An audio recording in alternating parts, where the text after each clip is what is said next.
Mom, are you doing well? It had been about 6 months since my son, John, had moved to Singapore for work, and I finally received a call from him. I'm doing fine. You sound good too, John. Hearing my son's voice and feeling reassured, I was about to express my excitement when John excitedly said, "It looks like I'll be able to come back to the US for the end of the year. "You guys don't have any special plans, right?" At home, we'll be preparing a feast. It's not that we don't have plans, but it's the usual end-of-year routine." "I'm looking forward to your holiday cooking, Mom." Thinking about making lots of John's favorites, I suddenly remembered something. By the way, thank you for sending me $100 every month while you're abroad. I'm saving up little by little. I finally expressed my gratitude for the monthly allowance. The $100 monthly allowance. Though it might seem a small amount, I was very happy knowing that my son was thinking of us, even a little.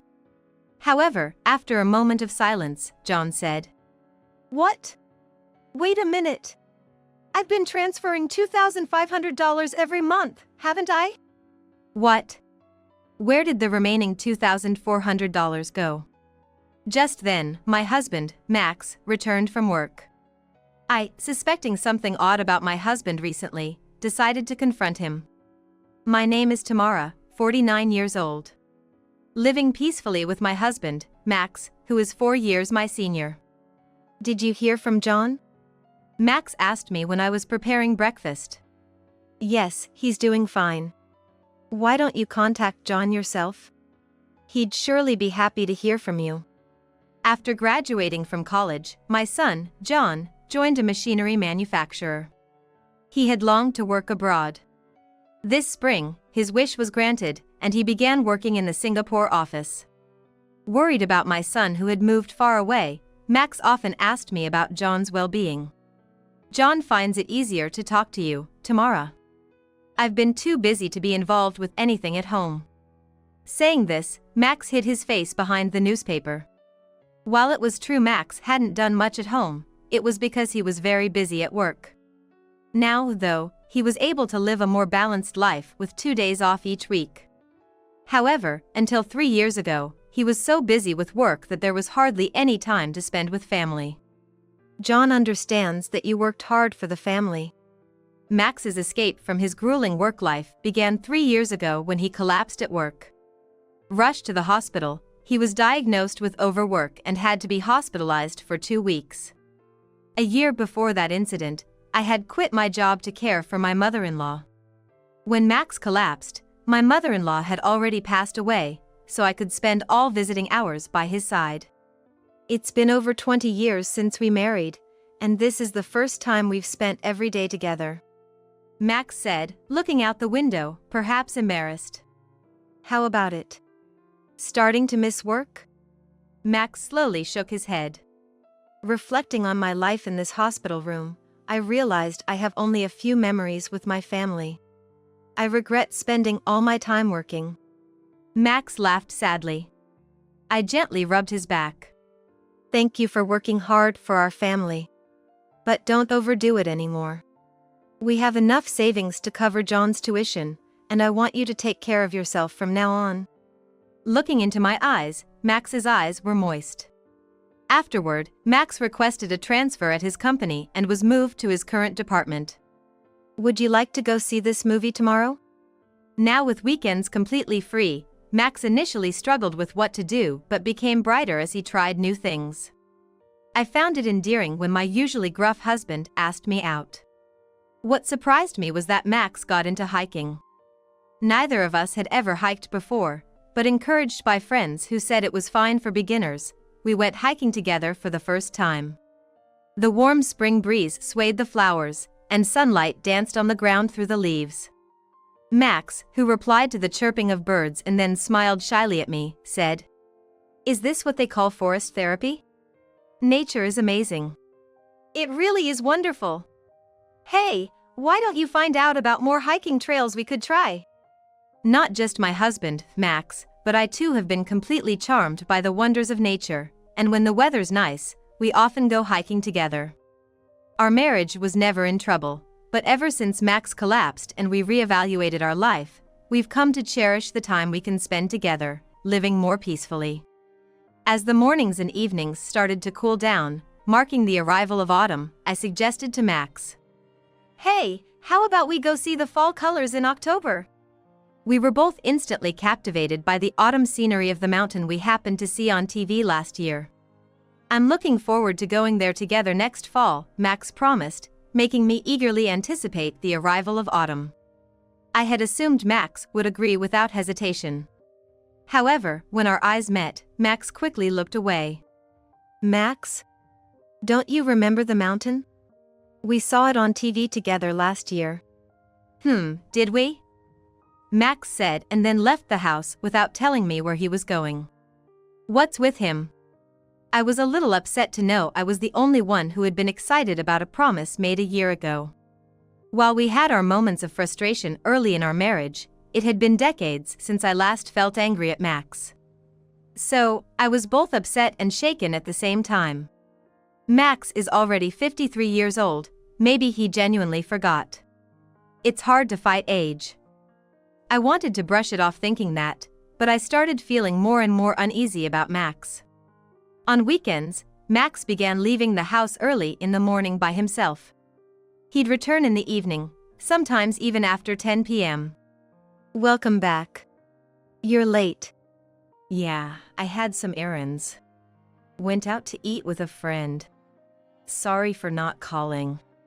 His tone was as gentle as always, but he wouldn't meet my eyes and quickly headed to the bathroom. Where had he been? Has he been acting strange lately? I thought about following him but decided against it. We've never been the type to pry into each other's schedules too much. We trusted each other, and that comfort was what made our relationship work. So, as much as I was concerned about Max, I couldn't bring myself to ask anything more. Then, as if to add insult to injury, Max suddenly suggested, "Tamara, maybe you should start working again soon?" I was taken aback by his words. After all, I quit my job to take care of your mother.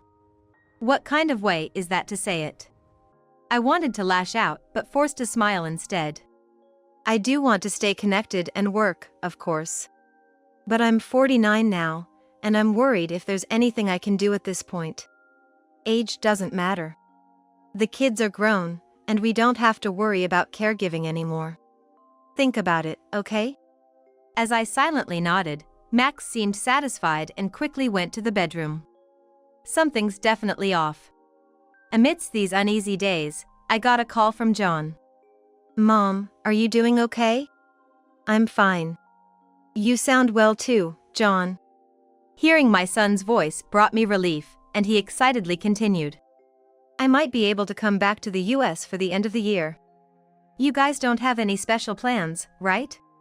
"We'll be making a feast. It's not that we don't have plans, but it's the usual end-of-year stuff." "I'm looking forward to your holiday cooking, Mom." As I got excited thinking about making a lot of John's favorites, I remembered something. "By the way, thank you for sending me $100 every month even though you're abroad. I've been saving up little by little." The $100 monthly allowance. It might seem like a small amount, but I was very happy knowing John was thinking about us. Ever since he was little, John was always worried about his father, who was too busy to relax at home.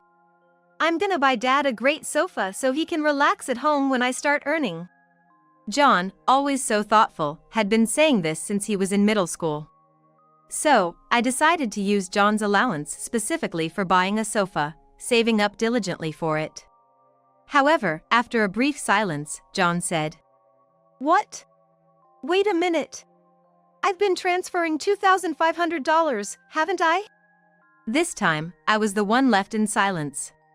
Just then, Max came home from work. "Dad's back. I'll call you back later." I hurriedly ended the call and confronted Max. "I just got off the phone with John. Is the allowance not $100 but $2,500? Max instantly became visibly upset. "I just got back from work and you're starting with this?" "I'm not being loud. I'm just asking something important." since when did you become so greedy about money?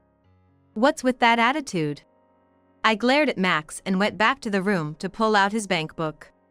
The allowance from John was deposited into Max's account, and he was supposed to withdraw it and give it to me. I had been grateful for the $100 Max gave me without suspecting anything. But seeing the bank statement, I was stunned. Just as John said, $2,500 was being deposited every month. And I found out that the entire amount was being withdrawn. Meaning, out of the withdrawn $2,500, only $100 was given to me, and Max was using the rest of the $2,400 for something else. Why pretend you didn't know? I wouldn't have been this mad if you had just told me you were using the $2,400 for yourself. Why keep it a secret? Showing him the bank book, Max clicked his tongue in annoyance. His attitude made my blood boil even more. What's with that attitude since earlier? Not just today. You've been acting strange lately. When I confronted him, Max glared back and said something unbelievable. I'm done with this house. I want a divorce. Divorce. My world went dark. In our 25 years of marriage, we had never had such a terrible fight, nor had the thought of divorce ever crossed my mind. I was so shocked by Max's declaration of divorce that I silently retreated to my room. Alone in the dark, I tried to sort out my thoughts. Lately, Max hadn't been going out with me, always going somewhere alone. He had also been somewhat distant. And now, he was using most of John's allowance for himself. Could he be cheating? I was overwhelmed with despair. No way, not him. My mind was torn between wanting to believe in Max and his recent strange behavior. I bit my lip to hold back, but tears started flowing freely.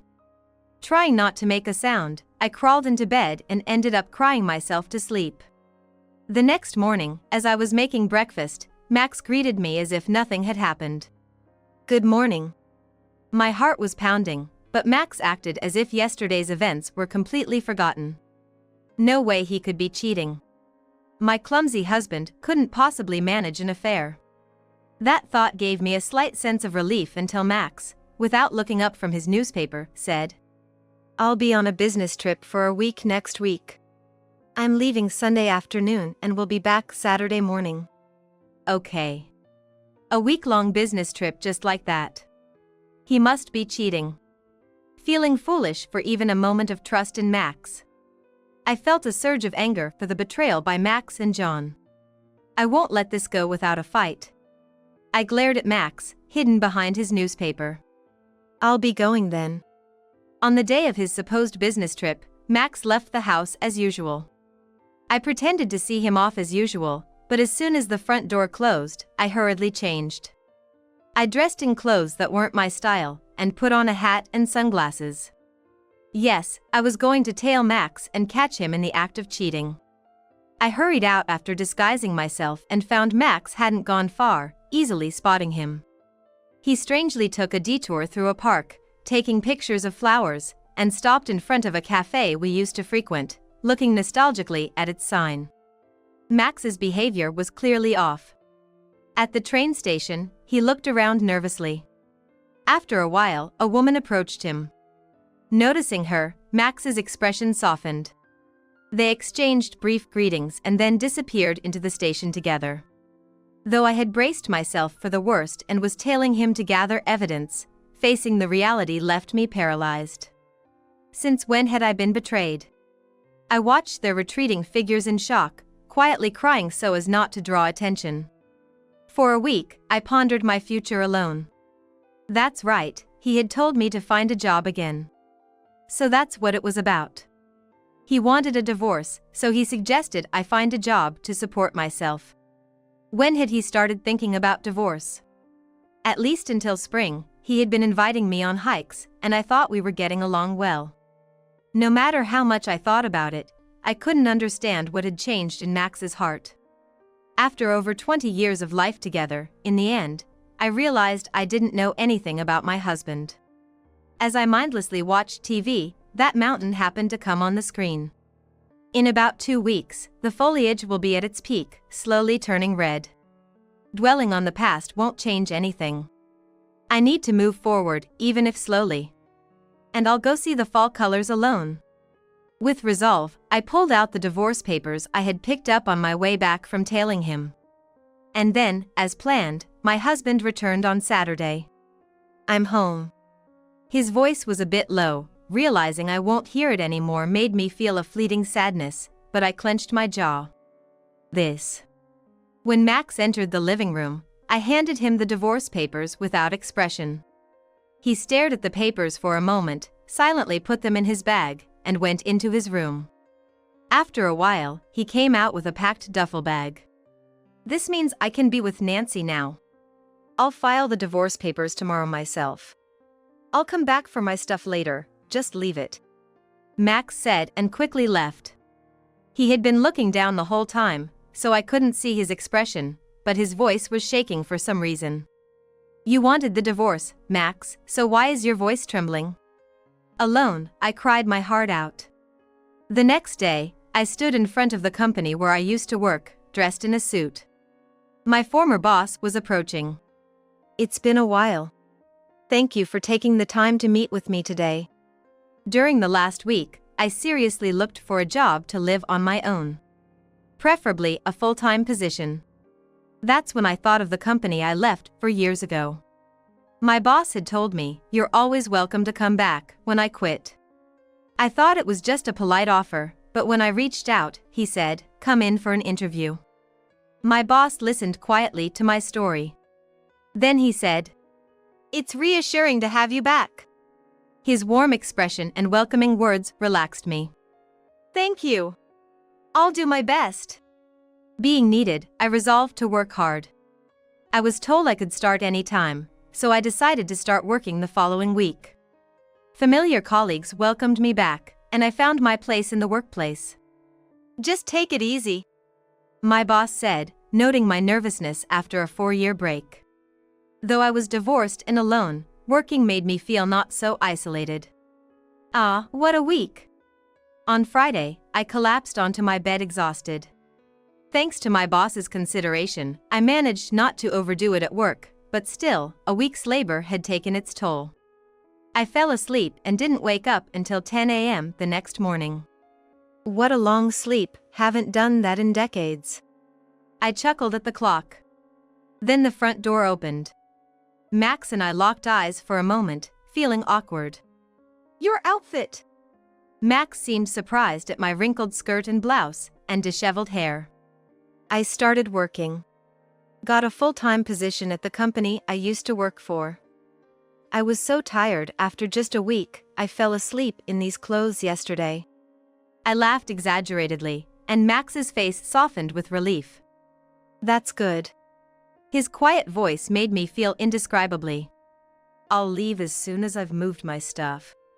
He seemed indifferent to my feelings, heading straight to his room. What was wrong with me? Up until a few months ago, I thought we were doing well. I thought we'd overcome anything together. I thought I had gotten over it by starting work, but seeing Max brought back memories of happier times, and I couldn't stop crying. I'm going to take a bath. Just leave the key in the mailbox. Not wanting Max to see me cry, I waited in the bathroom for him to leave. I hadn't told John about the divorce yet. Knowing him, he'd drop everything and come back if he knew. But, the divorce is a matter between Max and me.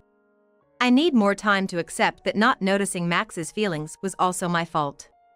So, I decided to wait until I had sorted out my feelings to tell John. Maybe it's time. After a gentle bath, I found Max's belongings were all gone. His things were never many, but the empty room starkly reminded me I was now alone. Then, I noticed a letter left on the table. "Tamara, I'm glad you were able to return to your previous job. I've always felt terribly sorry that you had to quit your job to take care of my mother. I don't have the right to say this, but please live happily. Max." Just when I had cleared my head in the bathroom, tears started flowing uncontrollably. This is too selfish. Well, I'll show that even without Max, I can be happy.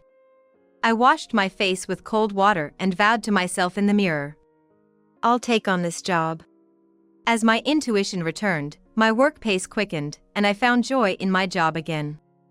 Being single, I could freely go out for drinks with colleagues and take solo trips on weekends, leading a fulfilling life in my own way. By December, the seasons had fully changed. On a day when thoughts of Max were becoming scarce, a woman visited my workplace. "Hello, my name is Nancy. I was informed of your workplace by your husband and have come to visit today." Hearing the name Nancy made my heart skip a beat. "The Nancy and I can finally be together," remark Max made echoed in my head. The woman I saw Max meeting at the station 3 months ago, whose face I couldn't see, was evidently in her 30s. Beautiful, stylish, young. Max's type, I see. No wonder he left me for her. Seeing her somehow made everything click into place. Nancy looked concerned. "Please, Tamara, hear me out calmly. Your husband is in critical condition. Could you come to the hospital with me right now?" "What?" I couldn't comprehend the meaning of Nancy's words. "What are you talking about? After taking Max from me, now you come here with such lies. Please stop." Just when I was starting to find peace, Nancy's unbelievable lie reopened old wounds, and anger bubbled up inside me. "I am Nancy, the end-of-life care advisor for Max. Your relationship isn't what you think." Nancy handed me her business card with a firm attitude, clearly stating her profession as an end-of-life care advisor. End-of-life care advisor? What? Does that mean Max's critical condition isn't a lie? My composure quickly unraveled. Then my boss came over. "Tamara, please go to the hospital with Nancy. Take good care of her, Nancy," he said, ushering us into a taxi he had called. As the taxi started moving, Nancy revealed the truth one by one. Apparently, Max had been feeling unwell since around January and went to the hospital in early April. There, he was diagnosed with stage 4 liver cancer and given 6 months to live. "He never mentioned going to the hospital." I blamed myself for not noticing any signs of Max's illness. "Max said you're the kind of person who'd dedicate her life to caring for others, like you did for his mother. He didn't want you to spend your life caring for him. Family should naturally take care of each other." Hearing about Max's thoughts made me cry uncontrollably. "Max was incredibly clumsy, wasn't he? When he brought the divorce papers, I even scolded him. They haven't been submitted, so you are still legally his wife." Nancy showed me the unfiled divorce papers. Seeing my section filled out but not submitted, I broke down crying, not caring who saw. Nancy gently patted my back. "Until summer, he took weekdays off for his appointments, but since September, his condition worsened, and he started going to the hospital even on weekends. He was hospitalized for a week."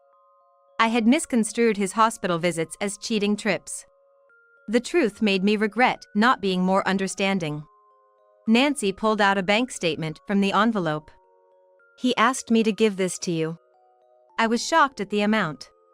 Max had been saving most of John's allowance and his own money long before his illness was discovered, thinking he would pass away before me and wanting to ensure I wouldn't face hardships. "Max heard you were saving John's allowance to buy a sofa for him. But he wanted you to buy something for yourself." "So, he lied about the allowance being only $100 to prevent me from buying the sofa?"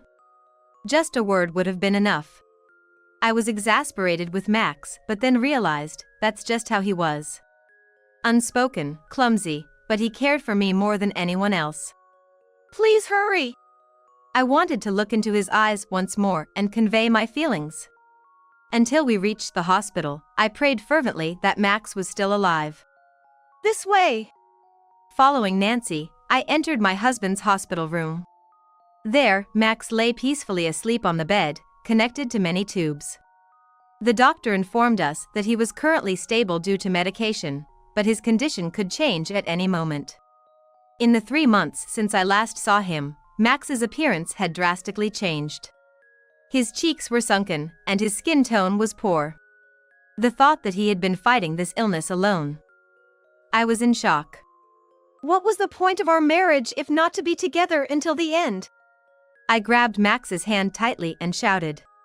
Then, a single tear rolled down from Max's eyes, and he weakly squeezed my hand back. Max! It's Tamara! Do you understand? Max slightly opened his eyes to see me and nodded. Tamara, I'm sorry for keeping my illness a secret. I'm sorry, this was the only way I could think of to spare you from sadness.